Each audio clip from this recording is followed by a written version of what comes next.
All right, let's rewind the clock back to 1987. Picture this. The Cold War is in full swing, and two American swimming coaches, Peter Daland and Ernie Maglischo, they're heading to Europe. A real undercover mission. Yeah. Not for political secrets, though. They're after swimming intel. They wanted to crack the code of European swimming dominance, and you know what? The stuff they brought back, it's still relevant today. Oh, absolutely. Their mission, it resonates even now. Swimmers and coaches today can learn a lot from their findings. So these guys, they weren't just casual spectators at swim meets. They were embedded, talking to coaches from those powerhouse teams, East and West Germany, Russia, Italy. Really getting the inside scoop. Exactly. So what was the European swimming scene like back then? Anything mind-blowing they discovered? Well, one of the big takeaways was their obsession, almost an obsession, with the anaerobic threshold. Anaerobic threshold, for those of us who, aren't exercise scientists. What's that all about? And why were those European coaches so fixated on it? Think of it as that point where your body shifts from using oxygen to fuel your muscles to relying more on anaerobic processes. Which is what? Well, it's what creates lactic acid, that burning sensation you get when you push really hard. Yeah. These European coaches, they were all about structuring training around specific blood lactate levels. So like super precise training plans. Oh, yeah. They were tailored to each swimmer's individual threshold. They were light years ahead in terms of sports science. Trying to delay that lactic acid buildup so swimmers could go faster for longer. Exactly. But here's where it gets interesting. Even with this shared emphasis on the anaerobic threshold, there were variations. Really? Like what? The Romanians, they went in a totally different direction. They basically embraced high-intensity training, like almost all the time. Imagine training at 90% effort, day in and day out. Wow, that's intense. Did Daland and Maglischo have any thoughts on that? Well, they definitely observed that the Romanian swimmers were incredibly tough.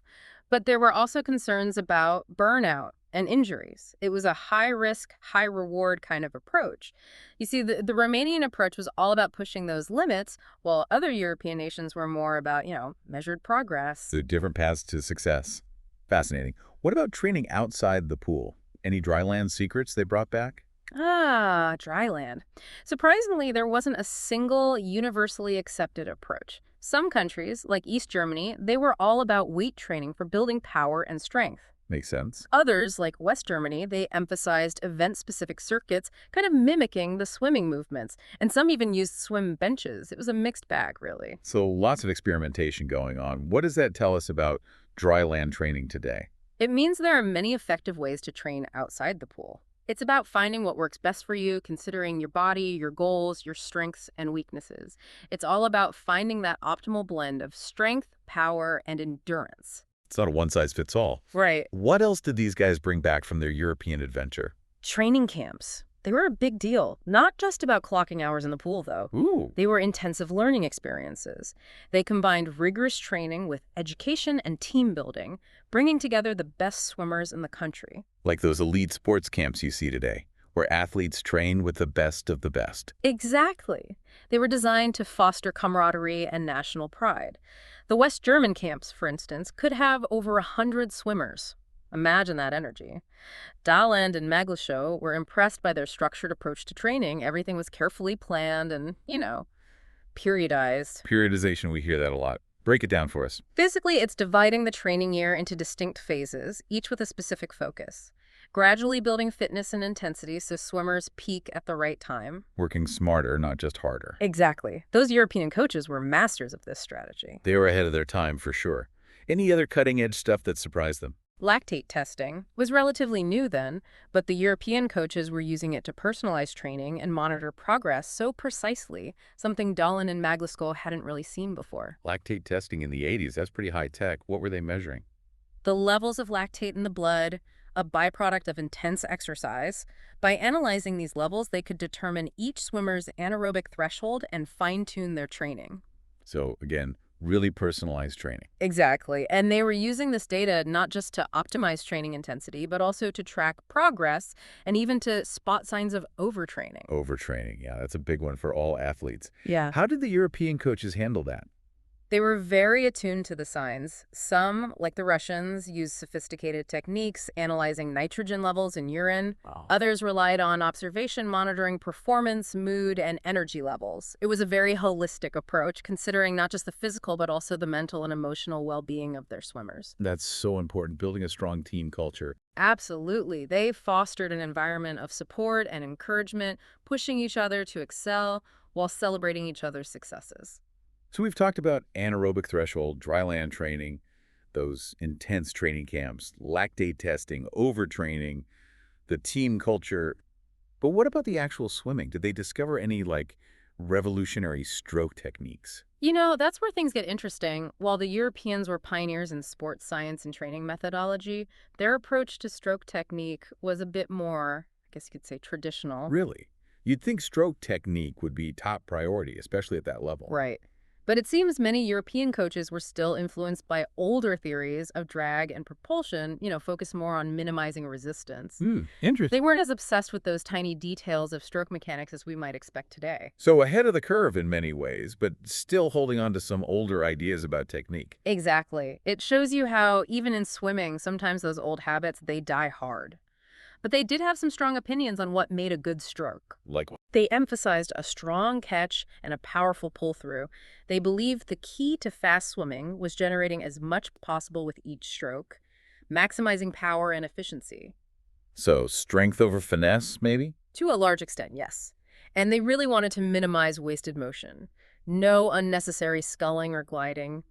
Every movement had to contribute to forward momentum. Makes sense, especially in those endurance events where you have to conserve energy. Exactly. It's still a focus in swimming today, moving through the water with minimal resistance. So maybe not as obsessed with stroke mechanics, but they understood a strong and efficient stroke. Oh, absolutely. And their focus on power, that was definitely a key to their success. Now, the East Germans, they were known for some, shall we say, unorthodox training methods.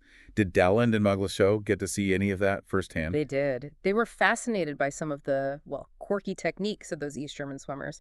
Things like unusual breathing patterns, switching kick tempos during races, and shallow push-offs from the wall. Those sound intriguing. Let's unpack those quirky East German techniques next. We'll be right back with more from our deep dive. Thanks for all you do for our world of sport, your community, and the youth of tomorrow. We hope to see you again at International Swim Coaches Association events soon. Stay tuned for new exciting services coming at LAP.red. Welcome back. We were just diving into those East German swimmers and their unique techniques. It's really interesting how even with a shared European philosophy, you still had these individual coaches trying new things, innovating. So let's get into it. What stood out about the East Germans? What did Daland and Maglischo see? Well, one thing that caught their eye was how the East German swimmers used these kind of alternate breathing patterns. Alternate breathing patterns. How so? Yeah, instead of like a consistent every other stroke, many East German swimmers would breathe 2 or 3 times to one side, then switch it up to the other. That's interesting. Most swimmers I know try to keep their breathing symmetrical, keep a nice rhythm. Why would they mess with that? Seems like they were trying to find a balance, right? Maintain a smooth stroke, but also get enough oxygen, especially in those longer races. Yeah. Like a compromise, biomechanics versus physiology. Yeah. It's wild how even something as basic as breathing can be approached so differently. What other things did they notice? Well, they observed that a lot of the East German middle distance and distance swimmers would vary their kick tempo during races. So like a 2-beat or 4-beat kick and then bam, switch to a 6-beat kick for that final sprint. Ah, interesting. Makes sense, though. Conserve energy until the end, right? Kind of like a runner strategically holding back. Exactly. Efficiency and pacing, knowing when to conserve and when to unleash that energy. Smart stuff. Very clever. Anything else they saw? One more thing. The East German distance swimmers, they often used a really shallow push-off from the wall, and they didn't really prioritize underwater dolphin kicking. Really? I would think they'd want to maximize that underwater speed, especially in the longer races. You'd think so, right? But it seemed like they believed that intense underwater picking just used up too much energy, especially over those longer distances. So a different philosophy about energy. Hmm. Interesting. Do we know if they had data to back this up, or was it just like a hunch? Good question. Unfortunately, the reports don't really get into that much detail. It makes you wonder, though, how would modern training approaches be different now with all the sports science and data analysis we have? Yeah, for sure. It'd be interesting to see if they were onto something, or if the modern techniques with a strong dolphin kick have proven to be more beneficial overall. Swimming's constantly evolving, right? And good coaches, they're always looking at the new research, the new findings, refining those approaches. But let's get back to Daland and Maglischo's time in Europe. One thing that really hit them was the contrast they saw between the European swimming scene and the American swimming scene. Oh, right. They were on this mission because European swimmers were dominating. So what were the big differences? What did they see? Well, from the interviews they did, it seems like the European coaches felt American swimming was, well, kind of in a rut. They thought American swimmers lacked motivation and were using outdated training methods. Ouch. That must have been a bit of a blow considering how strong the U.S. had been in swimming. It was a wake-up call for sure. Forced American swimming to look in the mirror and think about how they could improve. It goes to show you, even when you're successful, you can't get complacent. You got to stay curious. But did the European coaches get specific about what they saw as wrong with the American training methods? Or was it just a general sense that things were getting stale? They definitely felt that American coaches weren't as focused on the science of training compared to the Europeans. It seemed like the U.S. was relying more on talent and just brute force, while the Europeans were taking a more, I guess you could say, sophisticated approach, using data to inform their training. So it wasn't just about working harder, it was about working smarter. Did Daland and Maglischo come back with ideas on how American swimming could catch up? Oh, yeah, absolutely. This trip wasn't just about gathering intel, it was about figuring out how to elevate American swimming. And they came back with a ton of new knowledge, new ideas, like a treasure trove. So they brought back all these insights. But did things actually change? Did American swimming embrace these European methods, or was there pushback? Another great question. And it's a really fascinating part of American swimming history. It wasn't like a light switch, instant change. But Daland and Maglischo's findings, they started a shift in the way people thought about and approached training. And that shift, it's pretty amazing. The entire report, written by Dr. Ernie Maglischo, the OG himself, is available in the learning management system of the International Swim Coaches Association. It's found at read.swimiska.org. There's plenty of interesting facts in there, and it might be something that you can consider with your programs and your swimmers and how you develop your athletes today. Welcome back to our deep dive.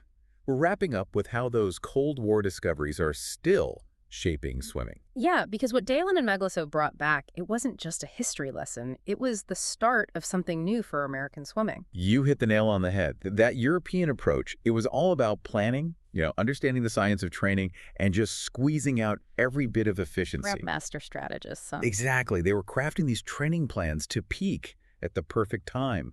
And a key concept they brought back, periodization. Remember we talked about And that? breaking up the training year into phases, each with a specific focus. Right. Instead of just going all out all year, you're strategically changing things up. It helps optimize adaptation and prevents burnout. The Europeans were all over that. They knew that to succeed in swimming, you couldn't just rely on brute force.